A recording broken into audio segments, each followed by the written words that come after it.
নমস্কার, কেমন আছেন আপনারা সবাই? আশা করছি বন্ধুরা আপনারা সবাই সুস্থ আছেন, ভালো আছেন। অন্যান্য দিনের মতো আজকেও কিছু ছোট ছোট টিপস শেয়ার করব।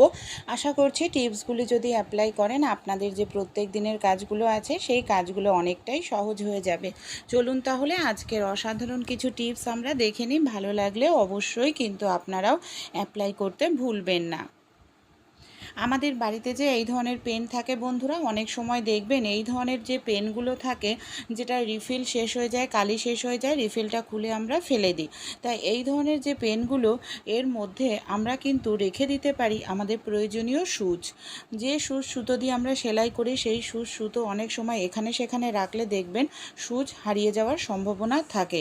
আবার আমাদের সেলাই করার সময় সুচ কিনতে লাগে। আর এইভাবে পেনের মধ্যে রাখলে যখন প্রয়োজন পেনের ক্যাপটি খুলে সুচটা বের করতেও সুবিধা, এমনকি আপনাদের সুচ হারাবেও না, সুচে জং ধরার সম্ভাবনা থাকবে না। পেনের মধ্যে রেখে তারপর আপনারা সুতোর কৌটোর মধ্যে এইভাবে রেখে দিন। ভালো লাগলে আইডিয়াটি ট্রাই করে অবশ্যই দেখবেন। গ্যাস সিলিন্ডার আমরা প্রত্যেকেই ব্যবহার করি। গ্যাস শেষ হয়ে যাওয়ার পর কিন্তু অনেক সময় দেখবেন একটা সমস্যা দেখা দেয়, আমাদের গ্যাস সিলিন্ডারের স্ট্যান্ড থাকে না। তাই যখন গ্যাস শেষ হয়ে যায়, ভারী গ্যাস সিলিন্ডার টেনে টেনে নিয়ে যেতে লাগে, ঘষে নিয়ে গেলে মেঝোতে দাগ হয়ে যায়। বাড়িতে সবসময় মহিলারা থাকেন, তাই তাদের জন্য এই কাজটি খুবই কষ্টকর হয়ে পড়ে। আমাদের বাড়িতে যে এই ধরনের পাপোশ থাকে, একটি পাপোশ নিয়ে নিন। পাপোশের ওপরে আপনারা এইভাবে গ্যাসের সিলিন্ডারটা তুলে নিন। তারপর যদি আপনারা কোনো রকম উঁচু করতে হবে না, শক্তি পেশার প্রয়োজন নেই, গ্যাসের সিলিন্ডারে কাত করে এইভাবে টেনে নিলেই দেখবেন সহজেই ভারী গ্যাসের সিলিন্ডারটা এক জায়গা থেকে আরেক জায়গায় নিয়ে যাওয়া যাবে। এতে কিন্তু মেঝোতে কোনো রকম দাগ হওয়ারও সম্ভাবনা থাকবে না। ভালো লাগলে আইডিয়াটি অবশ্যই ট্রাই করে আপনারাও দেখবেন। এই দেখুন, উঁচু করতে হচ্ছে না, শক্তি প্রেসারের প্রয়োজনও আমাদের পড়ছে না। চলুন তাহলে পরবর্তী টিপসটি আমরা দেখে নিই। আমাদের বাড়িতে বাচ্চাদের যে এই ধরনের রাবার থাকে, অনেক সময় দেখবেন বাচ্চাদের রাবারটা একেবারে কালো হয়ে যায়। নর্মাল জল সাবান দিয়ে পরিষ্কার করলে কিন্তু পরিষ্কার হয় না ঠিক মতো। তাই এটা একেবারে সাদা ধপধপে পরিষ্কার করে নিতে পারবেন আপনারা বাড়িতেই খুব সহজে। এই যে রাবারগুলো রয়েছে এর মধ্যে আপনারা দিয়ে দিন সামান্য পরিমাণ একটু সরিষার তেল। সরিষার তেল দেওয়ার পর খুব ভালো করে রাবারটাকে এই তেলের সঙ্গে ডলে নিতে হবে। এতেই রাবারের মধ্যে যে পেন্সিলের নোংরাটা থাকে, যেটা কালো হয়ে যায়, দেখবেন কত সহজেই সেটা উঠে কিন্তু আমাদের পরিষ্কার হয়ে যাবে। এই দেখুন, এইভাবে আমি কিছু সময়ের জন্য একটু ডলে নিচ্ছি। তারপর আমি একটি কাপড় দিয়ে মুছে দেখাবো, এক্সট্রা তেলটা উঠে যাবে। আর এই যে রাবারের মধ্যে যে নোংরাটা রয়েছে সেই নোংরাটাও কিন্তু উঠে পরিষ্কার হয়ে যাবে। যে রাবারটি একেবারে কালো হয়ে গেছিলো, দেখুন কত সুন্দর সাদা ধবধবে হয়ে গেছে। ভালো লাগলে আইডিয়াটি অবশ্যই আপনারাও কিন্তু ট্রাই করতে ভুলবেন না।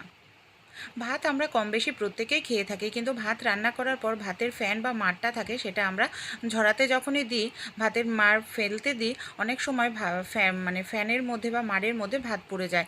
এতে আমাদের ভাতটা নষ্ট হয়। তাই যখনই আপনারা ভাত রান্না করবেন, ভাত রান্না করার পর ভাতের ফ্যান ঝরাবেন, এই কাজটি অবশ্যই করবেন। যে পাত্রের মধ্যে ভাতের ফ্যানটা ঝরাতে চান সেই পাত্রের মধ্যে একটি গ্লাস আপনারা নিয়ে নেবেন। গ্লাসটাকে এইভাবে উপুর করে উল্টো করে দিয়ে দিন। তারপর ভাতের হাঁড়িটাকে যদি এইভাবে রাখেন, এই যে গ্লাসটার কি হবে, ঢাকনাটাকে টাইট করে আটকে রাখবে। ভাতের ফ্যানটাও খুব সুন্দরভাবে ঝরানো হবে, আর ফ্যানের মধ্যে একটি ভাতের দানাও কিন্তু পড়ার সম্ভাবনা থাকবে না। দেখুন কতটা টাইটভাবে আটকে রয়েছে। ভালো লাগলে আইডিয়াটি অবশ্যই আপনারাও কিন্তু ট্রাই করে দেখবেন। আমাদের বাড়িতে যে এই ধরনের চশমা থাকে, আমরা কেউ না কেউ একজন দুজন পরেই থাকি, কিন্তু সমস্যাটা কী হয়, এই ধরনের চশমা পরে যখন রাস্তাঘাটে যাওয়া হয়, ধুলো ময়লা লাগে, চশমার কাঁচটার মধ্যে ধুলো ময়লা লাগে, ধীরে ধীরে চশমার কাঁচটা আবছা হয়ে যায়। এমন কিছুদিন পর আমাদের চশমার কাঁচ আবার চেঞ্জ করতে লাগে।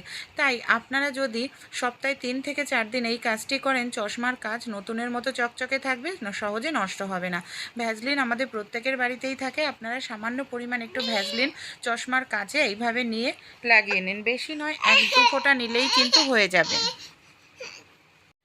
এখানে দেখুন আমি আঙুলের মাথাতে এইভাবে ভ্যাসলিনটাকে নিয়ে আলতো করে এইভাবে একটু ডলে নিচ্ছি। চশমার কাছে যে নোংরাটা আছে সেই নোংরাটা কত সহজেই উঠে দেখুন পরিষ্কার হয়ে যাচ্ছে। এইভাবে আপনারাও যদি বাড়িতে পরিষ্কার করেন, চশমার কাজ সবসময় নতুনের মতো পরিষ্কার থাকবে। পরিষ্কার কোনো কাপড় না হয় তুলো দিয়ে এইভাবে একটু ডলে নিতে হবে। আলতো করে ডলবেন, এইভাবে আলতো করে, এতেই দেখবেন আপনাদের চশমার কাজ একেবারে নতুনের মতো চকচকে হয়ে যাবে। এমনকি কিছুদিন পর পর চশমার কাজ চেঞ্জ করার আপনাদের আর প্রয়োজন কিন্তু পড়বে না। ভালো লাগলে টিপসটি অবশ্যই আপনারাও কিন্তু ট্রাই করে দেখবেন বন্ধুরা। এই দেখুন আমি এইভাবে তুলোর সাহায্যে এখানে পরিষ্কার করে নিলাম। যত নোংরা ছিল সব কিন্তু উঠে গেছে, আর চশমার কাজটা কতটা সুন্দরভাবে এখানে আমার পরিষ্কার হয়ে গেছে। 3 থেকে 4 দিন এই কাজটি করুন, একটি চশমা আপনারা অনেক দিন ব্যবহার করতে পারবেন। কিছুদিন পর পর চশমার কাজ আপনাদের চেঞ্জ করার কোনো রকম প্রয়োজনই কিন্তু পড়বে না। ভালো লাগলে আইডিয়াটি আপনাদের বন্ধুবান্ধবদের সঙ্গে অবশ্যই শেয়ার করতে ভুলবেন না। চলুন তাহলে পরবর্তী যে আইডিয়া বা টিপসটি আছে আমরা দেখে নিই। বাঁধাকপি আমরা কম বেশি প্রত্যেকেই খেয়ে থাকি বন্ধুরা, কিন্তু বাঁধাকপি রান্না করার সময় যত ঝিরিঝিরি করে বাঁধাকপি কাটা হয় ততই কিন্তু খেতে ভালো লাগে, তরকারিটাও তাড়াতাড়ি রান্না হয়ে যায়। কিন্তু অনেক সময় দেখবেন আমাদের ঝিরিঝিরি করে বাঁধাকপি কাটতে অনেকটা সময় লেগে যায়, এমনকি যারা নতুন গৃহিণী অনেক সময় ঝিরিঝিরি করে বাঁধাকপি কাটতে গেলে হাত কেটে যাওয়ার সম্ভাবনা থাকে। ছুরি বটির কোনো কিছুর প্রয়োজন পড়বে না। আমাদের বাড়িতে এই ধরনের পিলার থাকে, আলু চুলনির সাহায্যে আমরা যদি বাঁধাকপিটা কাটি খুব দ্রুত তাড়াতাড়ি বাঁধাকপিটা কেটে নিতে পারবো। আর একদম ঝিরিঝিরি করে কিন্তু বাঁধাকপি কাটা হবে। এইভাবে দেখুন কাটলে সময়ও কম লাগে, আর হাতের আঙুল কেটে যাওয়ারও কিন্তু কোনো রকম সম্ভাবনা থাকে না। ভালো লাগলে আইডিয়াটি অবশ্যই আপনারা অ্যাপ্লাই করবেন। এইভাবে একবার কেটে দেখবেন, খুব সুন্দরভাবে এইভাবে কাটা হয়, সময়টা অনেকটাই আপনাদের বেঁচে যাবে। চলুন পরবর্তী টিপসটি আমরা দেখে নিই। হাঁটু ব্যথায়, কোমর ব্যথায় দেখা যায় সিঁড়ি দিয়ে ওঠানামা করতে গেলে ভীষণ কষ্ট হয়, কিংবা বহু বছরের পুরনো বাতের ব্যথায় ভীষণ কষ্ট পাচ্ছেন, তাহলে অবশ্যই একবার এই ঘরোয়া রেমেডিটি ট্রাই করে দেখুন বন্ধুরা। 5 মিনিটের মধ্যেই যতই পুরনো হাঁটু ব্যথা, কোমর ব্যথা, কাঁধের ব্যথা, এমনকি বাতের মোচকা লাগা ব্যথাও দূর হয়ে যাবে। এর জন্য আমাদের কোনো রকম ব্যথা কমানোর জন্য বাজার থেকে পেন কিলার কিনে খেতে হবে না, স্প্রে লাগাতে হবে না। পেন কিলার স্প্রে ব্যবহার করলে হয়তো কিছুদিনের জন্য ব্যথাটা কম থাকে, তারপর আবার সেই ব্যথা বেড়ে যায়। ঘরোয়া উপায় অবলম্বন করুন, ব্যথার থেকে আরাম পাবেন। বাঁধাকপির সবজি কম বেশি আমরা প্রত্যেকেই খেয়ে থাকি বন্ধুরা। সেই বাঁধাকপির সবজি যদি আমরা ব্যথার জায়গায় সঠিক নিয়মে লাগাতে পারি, খুব সহজেই কিন্তু ব্যথার থেকে আমরা আরাম পেতে পারবো।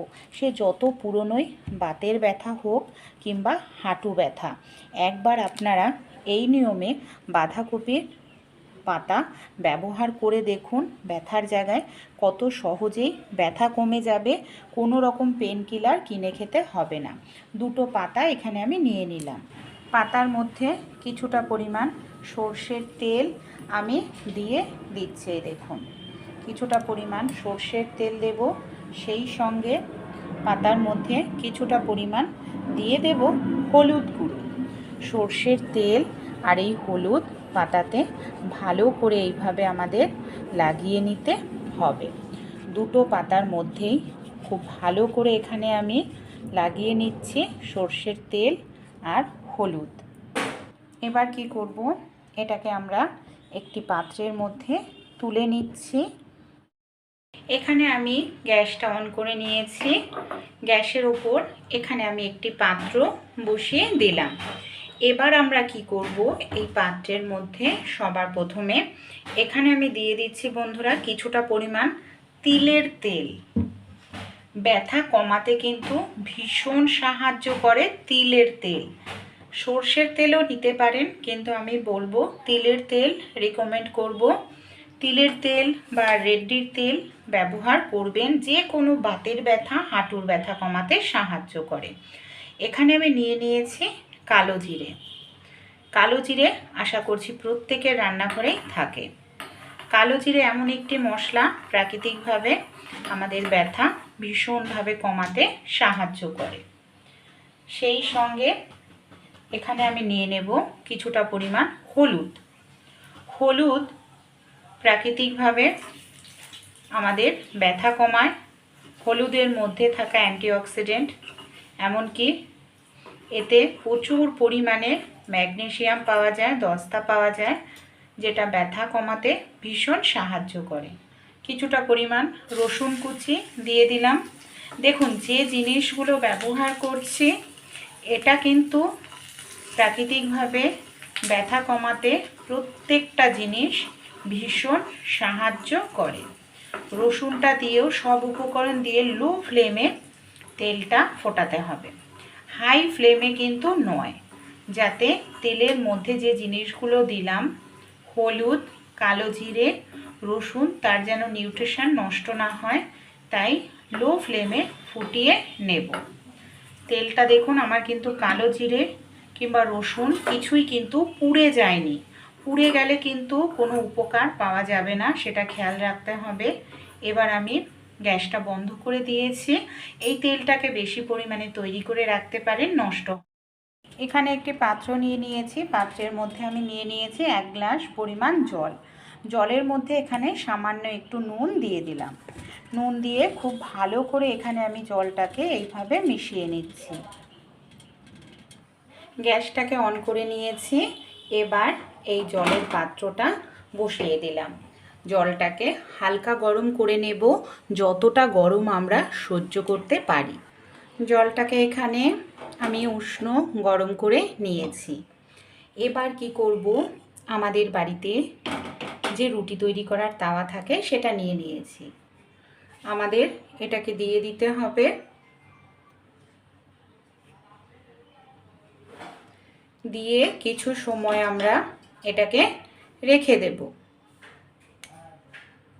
হালকা করে এটাকে গরম করে নেব। এই দেখুন গরম হয়ে গেছে, এবার নামিয়ে নিতে হবে।